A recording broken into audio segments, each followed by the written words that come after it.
All right, here we are.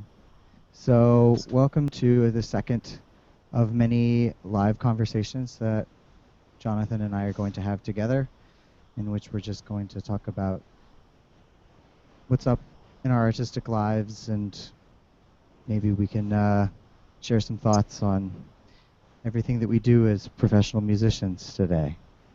What's up, John? Hi, it's good to be back. Many things have happened since we had our last one. We hope to have these more routine in the future, but So, shit, so what happened for you since we did this? well, I was sick for like 13 days. That was like a pain in the ass, but I'm finally better and had a nice show in Brooklyn this week. It was a dance improv with my girlfriend Shannon. It was really cool, and then David Hilbert was there, which was awesome. You know, Your friend, old Tucson friend. yeah, and he's coming here this week, which is really exciting. And then we're gonna fly to Tucson, which will be nice. But we're Shannon and I are looking forward to working on our improv more over the next year if we get more time to do it. And it's going to be, I think, much more structured than it was this time. Like that we had Attack and we played it through twice, and the second time it felt really good. But then like the concert for me, I was really cold. I know Shannon was really cold. And then I think both of us also like we were getting confused based on when to improv and when to like rely on the structure and stuff like that. So certain things were happening there that we weren't used to ever happening before just because it was in front of an audience. So, Right. Well, that's but really interesting that it's interesting that you say that because since we've done this, my private students have performed in our studio recital that we give at the High Strung School of Music. And so I had four of my kids. Three of them were cello students. One of them is a guitar student. And one of my kids played "Smells Like Teen Spirit," and I accompanied him on cello. I played the yeah, melody. And then I had another student who she used to play in orchestra in high school, but then she, because it's a magnet, had to kind of change her focus. And so she had to quit orchestra so that she could start focusing on her visual arts, which is like what she was there at this arts magnet to do. hmm And so I had to completely change, I feel I had to completely change my teaching universe around her when she told me that she wasn't going to be playing in an ensemble. And so I immediately knew that if she was going to be continuing with the cello, it was going to be on her own terms. yeah, It would be her as a musician, like somebody in high school would be like, hey, like we want a cello in our band. And she'd say, oh, I play the cello. And they're like, cool. You know what I'm saying? Like it becomes just super ad hoc. And so what I basically am trying to do is I'm trying to expose her to all kinds of artists from Ben Soleil to Zoe Keating. I'm trying to make sure that she's really listening to the cello and thinking about what her contemporary voice is with it. So she's a big Beatles fan, so we performed yesterday. that's cool, man. And I had another student that played some music from Suzuki Book 2 or 3, and another cello student that I accompanied on cello. And she's one of my sort of older adult students. She's about 21 or so. And she Mm. was really nervous, even though she's a dancer. And I'm just saying, like, you have no idea, isn't it? You have no idea what's going to be like. You have these students, and they've never performed solo before, and you have them, and they're in front of you, and you don't know. They could be the kind that get really nervous and then nail it. They could be the kind that doesn't get nervous and then screws it up. They could be the kind where like they're nervous in both places, but it's fine, manageable. The people that like you literally can't predict Mm. what kind of a student they're going to be the first time they do it. Yeah, that's true. That's true. And every performance after that is always very different too, and everybody's reaction is always very different. Student recitals are tough because you don't have any control. You know, they're up there doing their thing, and you just got to congratulate them as much as you can because anything they do is really good. You know, at that Absolutely. point. My Man, students are rock stars, man. do you ever use the Lewis Potter books No. teaching? What are those? That was Vodopek's teacher, like before Starker, and he wrote a book called The Art of Cello Playing, right? Yeah, The Art of Cello Playing. And I lent it to a student right now, but I would show you the copy of it. You can look it up. They sell it at like Shar and stuff. Hmm. It's a good book, and it's got a lot of duets and a lot of accompaniment and a lot of good explanations. It's really good for adult students. Hmm. Okay. That's a good. I'll take that into consideration. You know, matter of fact, it sounds really familiar. I might have used it as a student. Well, Vodopek used it. He used it for me with like the like fifth, sixth, seventh positions exercises and stuff to sort of Hmm. break that down really well. The shoulder positions, Yeah, right? and The gang sign positions. yeah, yeah, exactly. Dr. Epperson talked about that book in an annotated bibliography in The Art of Cello Teaching, I believe. And he says that it's, you know, a good book for its explanations and, you know, musical examples and stuff like that. But it's a method book. I mean, it's not like a compilation or anything. Man, something that's been crazy for me is that I've been starting to dive into all of the violin and viola duet or etudes like Wolfart, Kreutzer, Don't. Don't. Are you playing don't etudes on the cello?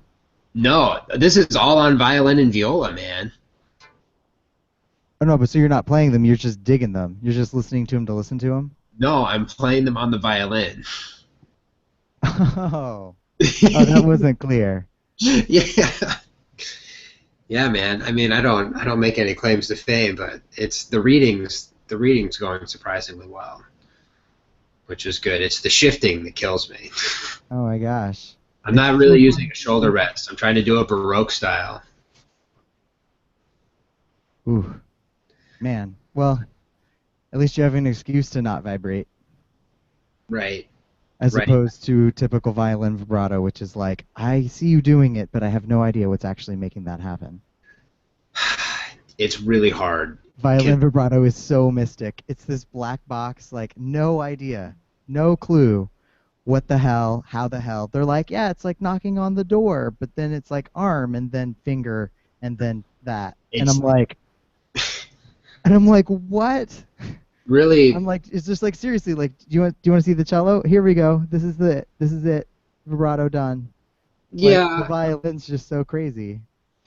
it is crazy because it has to be more narrow and it has to be faster because the frequency is higher. Like you really do have to do this a lot more than you do on cello. Hmm. I mean, and the thing is, it's like you get the You can flexibility. do this. Woo! Bend it that one knuckle, right? I mean, exactly, and you have to learn how to balance the arm's weight so that you're exactly halfway in between doing this and doing this so Right. that it's completely relaxed and you can just basically go very, very minusculely over like the place where it's completely relaxed, like that point of balance.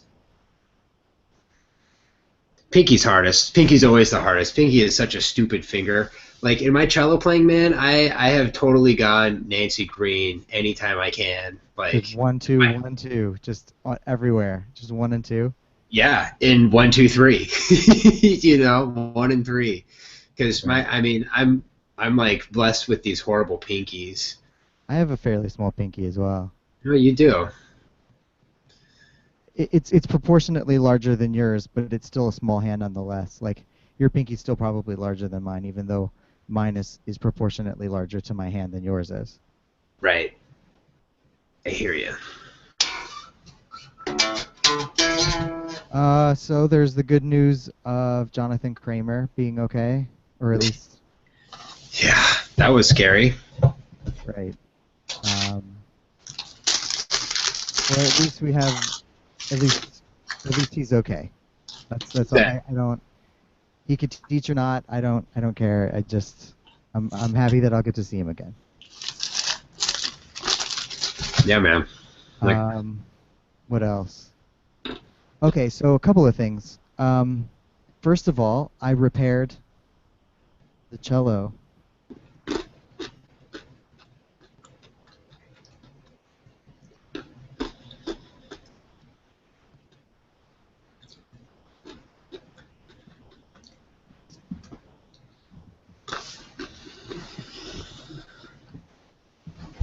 This is looks exciting. good, man. Here we go. So I replaced the end pin.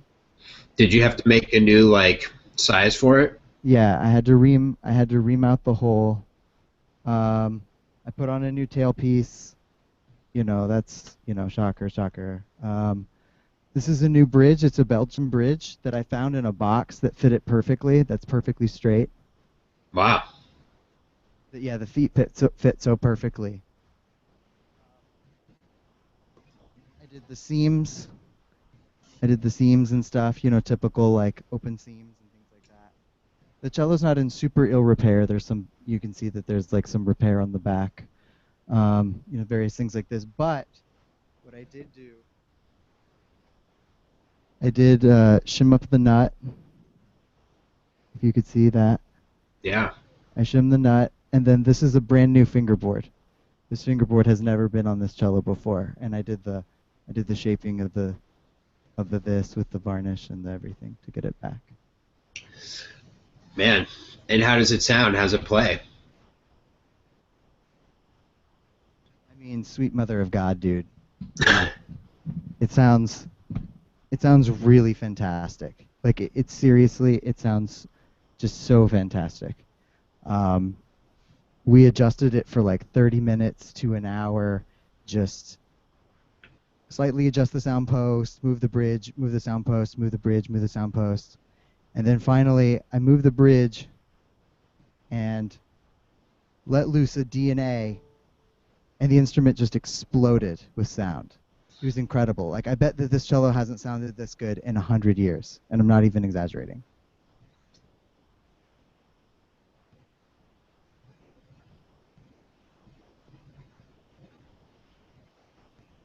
Super exciting stuff. Mm-hmm. And then the next thing that I wanted to talk about is this really amazing thing that Gail and I did together. We went to Motorco, and I think you and I and our collaborator when you guys were here, we went to Motorco. Mm-hmm. Well, they do a thing on every Monday night called the pop-up chorus. And on Monday night, you just show up and you grab a lyric sheet, and there's a choral conductor dude, and there's a band who plays along, and you just basically like learn the vocal part to pop songs, and done in a choir format. So everyone's in a chorus, and then we have the lyric sheet, and we did a song, the district sleeps tonight by the Postal Service. Mm. Just check out that song. And then we also did Shake It Off by Taylor Swift. Shake it off, shake it off. Yeah. It was really, really fun, and they video it, and they put the video on YouTube. And I got to talk to the choral conductor afterwards. And, I've been thinking a lot about community engagement. And so when I saw that he was doing this really incredible work with the pop-up chorus, immediately started thinking, is there a way of doing this with instruments? Mm-hmm. Like, how would you do some sort of a, pop-up orchestra that's participatory and relational, that does all of these things, but using instruments? So I'm starting to sort of brainwash with this guy, Seamus Kenny, that does it. But we were thinking maybe using open strings, you could teach the, like, a basic string quartet part Well, you for could, Eleanor Rigby, like using yeah, open strings or something like that. yeah, if you tuned it right. But you could also teach them the Benjamin Franklin String Quartet, which is 4 open strings. Right. Seriously, Yeah, no, you were telling me about that. I guess they used to teach people that at the Philadelphia Orchestra. That's uh, that's really funny. It'd be funny if they had commissioned Ben Franklin to do it. They're like, hey, you're a really important figure. This is going to come in handy in the future. Would you mind writing us a string quartet that we can use for community engagement? Yeah, the stupidest thing ever. He'd be like, why? Doesn't that seem a bit shallow? Yeah, I don't know. Oh Bang, man, bang, right in the past. that's right. Defile our founding fathers.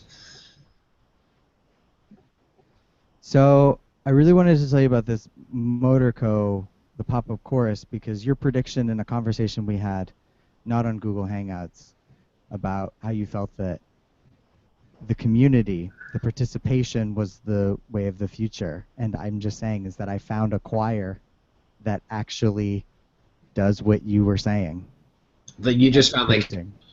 like a community choir though. It's true. But there's something about the venue. There's something about the venue of it. Of, I mean, I know what you're saying, uh, but to have that be in the bar setting, you know, as hipster as it is, it was really amazing because there are several bars down there at Foster and Gear Street, and they were all, you know, one or two people or whatever, and there were hundreds of people here in Motorco. We all had a beer in our hand. I see. So Motorco loves it because they get 100 people on an off night, you know, Right. and I think hundreds. I would predict that about 200 people were there when we did it. I can send you links. Well, that's good, man. Um, there is, yeah. So many more people are highly musically trained now that they can participate in so many community-based things, you know. But these are like large-scale events. Like Motorco is like involves hundreds of people, and it's very highly organized. And people also have to have a high intellectual understanding of what's going on. In the Sort same, of. He gives them the lyric sheet. He teaches that really, really well. That was the thing that blew my mind the most about it, was how Seamus teaches the principles of music theory. He like does the intervals where the two voices, when he has them, you know, like he does community chorus type rehearsal, but it's done in this setting that people just love to go every Mondays, and it's like they're in music class and they don't realize it. You know, if he was actually using a kind of curriculum that said, okay, so today, those of you guys who have been here for a while, like, are you a regular, question mark, you ask when they walk at the beginning. And if they say, yes, I'm a regular, you hand them the actual music that's written out, and they say, are you not? And then here's the lyric sheet. And so basically you have this system. I don't know, it's kind of, I think, a bit like kind of the martial arts, where you just kind of walk in and you start where you are. And then it, I think that he could teach people how to read music. I think he could teach people how to, like, basic song arranging works, teach vocal technique, and all basically by accident. yeah, that's true. I mean, but he does he do those sorts of things, like offer those to people? Because that's very different than just showing up and learning how to sing. It is. I'm just saying that the potential's there, and it reminded me that, like, if you followed this down a path, like if this went on forever, this Monday night's pop-up chorus, Hmm. if that continues in perpetuity, what would be an emergent phenomenon? And one of the things would be that if you had a regular enough audience, you could actually legitimately every week teach them, unbeknownst to them, little by little, more pieces of actually being musically trained. Yeah. No, you could. It would be incredibly difficult though, It would because be absolutely, but it would be, it's interesting because if they don't get it, then it's fine. then they've participated, and there's nothing lost. Mm-hmm. Um, but his technique is just really, really cool, and he was really awesome. I think he is thinking about these things. He's trained at Eastman, and so as far as everything, he even made like a text painting joke. Like there's a line um, in the Taylor Swift song, which is like you make my heart skip a beat or something like this, and it's a really quick entrance from the next section. And so Seamus looked at the hundreds of people and said, like, "Oh, are you guys text painting? Are you guys text painting like skipping a beat by not like singing that beat? That's a really cool, that's really evocative text painting that you guys are doing." So it's just really super heady stuff, Yeah. unbeknownst to them. Like it's just kind of, again, he like throws it in there. He'll make like just like a really high level music joke and slip it in, and he also kind of teaches through humor and stuff like this. You know, are there any gentlemen in the room? Raise your hands. Raise your hand, all the gentlemen. Okay. Now leave your hand up if you're single. And then everyone's like, "Oh," because of course, like all the guys that think they're single but are there with their girlfriends, they're like, "Oh, you're single, huh?" Mm-hmm. And so it was just really, it's really kind of cute. The way he pulled them for information, he like sort of like show of hands. Like at the very beginning, he'd be like show of hands, and he'd like ask him a bunch of questions, like rapid fire, kind of as jokes and stuff. But he was actually getting information. Like he's basically doing analytics for pop-up course of saying like, how do you like this? What do you like this? Would you like more of this? There's Mm-hmm. just a lot of things in the execution of it that I thought were really, really well done. And I just wanted to take the time and to note those to a fellow pedagogue. Yeah, man. That's how I've been getting into all this like multicultural music education stuff. It's so different. It's very refreshing to see all of it. How do you think I mean, you're talking about outside the context of music or in the context of music? No, I've just been reading a lot about it. I guess I've never really gone to like somebody's like world music class before. I never really took like world music, but I did have like, experiences where I was inactively like participating in that music. I was making it happen, you Right. know, as a child. Yeah, I wanted to get some started next year, but it's going to take a while. Yeah, but just time, just little by little. I'm starting to do a kind of mind map right now of my collaborators and my artistic influences at the present. Like where are directions that I want to go, what are people that I want to collaborate with, what are projects I want to do. Starting to just kind of list everything on paper. I've been feeling like my life as interdisciplinary an artist is too segmented right now. I have the people that I talk to for this. I've got the people that I talk to for this. I've got this frame of mind that I click into when I engage in that thing that I'm doing, and then I completely click and then take that next mind into that next thing. And I've been really feeling like what I need to do is let them bleed. Let the different areas, let the technology stuff, let the music, let the uh, conversations about community, let the teacher, let the scholar, let the performer, let all of those different me's stew together and attend each of those events as that whole rather than as just that person wearing that particular cap. Right. That's the beauty of it, man. You have to be badass at each fucking hat, but you also have to be able to go to each one at any given time. And the only way to do that is by total integration all the time. Well, it's really interesting because there was, and I will post it here. Here, you can.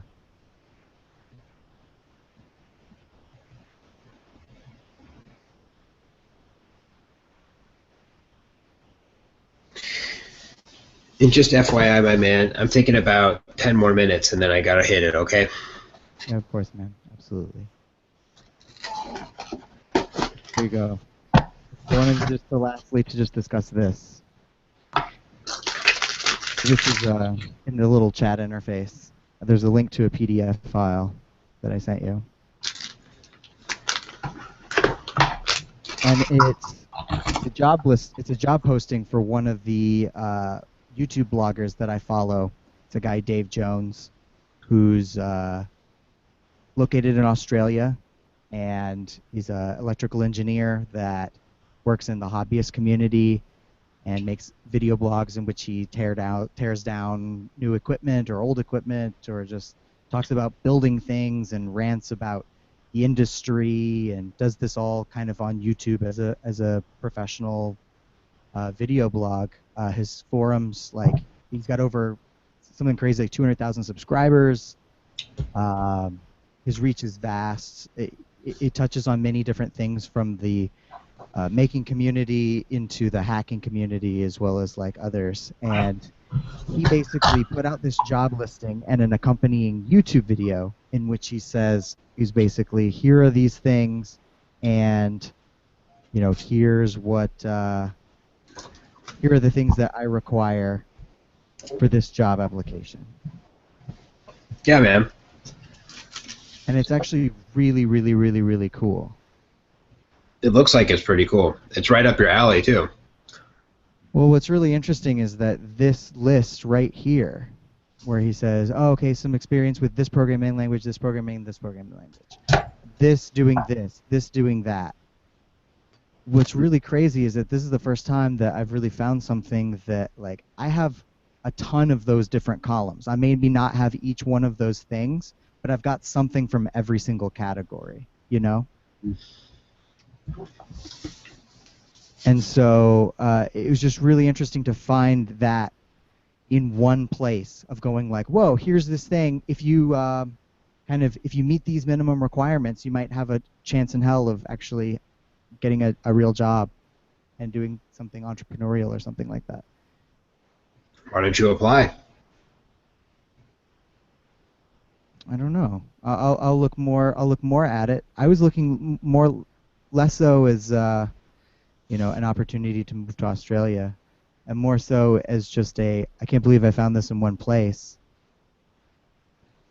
Yeah, I mean, it seems like if you were going to take a job like that, you would have to be pretty invested in it too. Well, but not only that, but so here's how, this is why this came up in the discussion, is that he's basically putting this out to the hobbyists, not the professionals. These are what he calls requirements to be a hobbyist today. Yeah. He's just asking for adjuncts. Well, do you think so? I don't know. I don't know what his intention is, because he just needs a helper. Like, this is basically for an internship. I guess. I mean, the thing is, it's like I don't know anything about what any of this is, and it doesn't say how much it pays. That's true. It doesn't even say like pay commensurate with experience level. In the way that it's like so nonchalant and informal with its like language. It could mean hardly anything. True. That's very true. I would be very like circumspect of something like that. But I took a gig that I'm very circumspect of right now, and I already played it, and I better get paid soon. Right. Yeah. We do things on spec, of course. Yeah, we've got to. Yeah, man. Cool. Well, this was fun. What's fun? Yeah, getting better at doing the tech, getting better at that. I'll listen back over. Send the file when you can, but if you don't, it's fine. I want to just do these hangouts. It'll evolve into a podcast once we figure it out. Yeah, man. And I'm going to get started on that grant writing for that piece. Okay. All right. So we'll talk about that next time. Sounds good. Have a good day.